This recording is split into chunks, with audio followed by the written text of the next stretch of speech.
Hi நண்பர்களே, நான் உங்கள் உஸ்மான் பாய் பேசுகிறேன். இன்றைக்கி பார்த்தீங்கன்னா ஒரு புது லேண்ட் ஒன்று தோப்பு ஒன்று சேல்ஸுக்கு வந்திருக்கு. 1 ஏக்கர் தென்னந்தோப்பு. எங்கன்னு பார்த்தீங்கன்னா இந்த highway Chennai to Bangalore highway Walajapet, இங்கேருந்து கரெக்டாக 6 கிலோமீட்டர் தூரத்தில் லேண்ட் இருக்குது. வாங்க பார்க்கலாம்.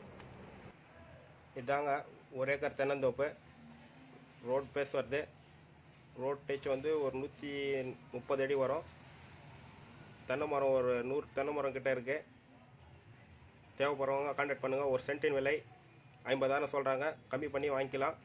தேவைப்படுறவங்க கான்டாக்ட் நம்பர் தரேன், கால் பண்ணுங்கள். Contact number 7010251569.